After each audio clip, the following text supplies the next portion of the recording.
बिस्मिल्लाहिर्रहमानिर्रहीम। अस्सलाम वालेकुम। कैसे हैं आप सब? आज खुश आमदीद कहते हैं हम आपको एक नई वीडियो के साथ, एक नए लेक्चर के साथ। इसमें भी क्वेश्चन आंसर्स हैं। ये जो क्वेश्चन हैं ये एजुकेटर्स और पीपीएससी के एग्ज़ाम्स के लिए बहुत अहम है। जैसा कि सवाल है, बाल जिब्रील कब छपी? 1935 में। सी ऑप्शन पर टिक लगाया हमने। इसकी पिक्स कैप्चर की हैं और ये वीडियो के तौर पर बनाई है, इसलिए ताकि आपको देखने में भी समझ आए और जो हमारी आवाज़ आप तक पहुँचे उसकी भी समझ आ जाए। बाल जिब्रील कब छपी? 1935 में।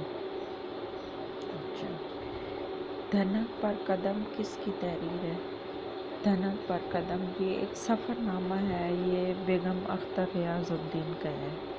वो सफ़रनामा निगार हैं, बल्कि अच्छे सफ़रनामा निगार हैं। उन्होंने और भी सफ़रनामे लिखे हैं।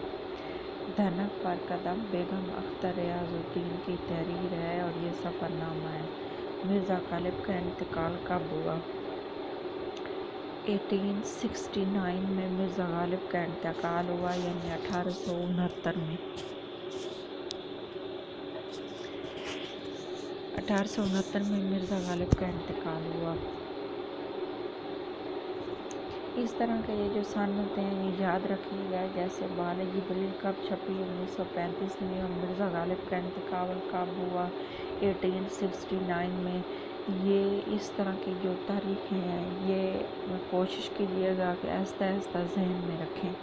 अगर बहुत ज़्यादा तारीखें आ जाए तो फिर कोई ना कोई उसमें निशानी रख लीजिएगा कि कौन सी किस सन में आ रही है और कौन सी किस सन में आ रही है। इसी तरह ही याद रहती हैं, वरना वैसे तो ये तारीखें इतनी कोई आसानी से याद नहीं रहती, भूल जाती हैं, जहन से निकल जाती हैं।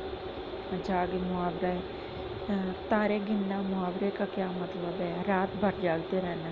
रात भर जागते रहना यानी रात भर नींद ना आना। रात भर जागते रहना यानी रात भर नींद ना आना। शैतान की आंत होना मुहावरे का क्या मतलब है? तवील होना यानी बहुत लंबी हो जाना। तवील होना, बहुत लंबी हो जाना। अच्छा, इसके बाद अगला जो सवाल है ये बहुत अहम है, शायर के हवाले से है। रईसुल मुतग़ज़्ज़लीन किस शायर को कहा जाता है? हज़रत मोहानी को कहा जाता है।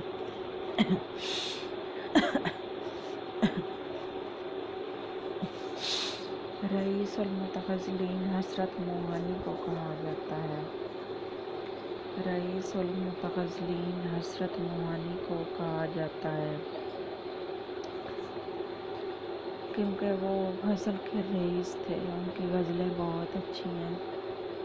जैसे उन्होंने कहा है कि चुपके चुपके रात दिन आंसू बहाना याद है, हमको अब तक आशिकी का वो ज़माना याद है। ये मेहदी हसन ने इनकी गज़ल गाई हुई है और बहुत अच्छे तरीके से गाई हुई है। ये बहुत लंबी गज़ल है। उन्होंने गाई है तो बीच बीच में से अशार लिए हैं जो उन्हें अच्छे लगे थे, लेकिन वैसे आप इनकी गज़ल पढ़ें तो ये बहुत लंबी गज़ल है, बल्कि बहुत अच्छी भी है। अगर आपको शायरी से ज़ौक़ है तो पसंद है आपको शायरी, तो ये आप गज़ल ज़रूर पढ़िएगा। उनकी गज़ल बहुत अच्छी लगेगी आपको। अच्छा, बाल जिब्रील कब छपी? 1935 में। धनक पर कदम बेगम अख्तर रियाजुद्दीन की तहरीर है। मिर्ज़ा गालिब का इंतकाल 1869 में हुआ। तारे गिनना मुहावरे का क्या मतलब है? रात भर जागते रहना यानी रात भर नींद ना आना। शैतान की आंत होना मुहावरे का क्या मतलब है?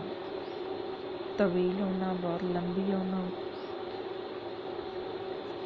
रईसुल मुतग़ज़्ज़लीन किस शायर को कहा जाता है? हज़रत मोहानी को कहा जाता है रईसुल मुतग़ज़्ज़लीन। चलिए, आज की वीडियो हमारी इतनी थी। मिलेंगे एक नई वीडियो के साथ। कि दुआओं में याद रखिएगा। इंशाल्लाह जो हमारे लेक्चर हैं, हमारी ये दुआ है आपको समझ आ जाए, आपको इससे फ़ायदा हो किसी भी एग्ज़ाम्स के लिए। ख़ास तौर पे ये जो अब सवाल कल हमने बताया और आज बताया है, ये फ़र्स्ट ईयर, सेकंड ईयर, बल्कि 9th 10th के पेपर्स में भी کام آ سکتے ہیں۔ یہ بہت شکریہ، اللہ حافظ، ملیں گے ایک نئی ویڈیو کے ساتھ۔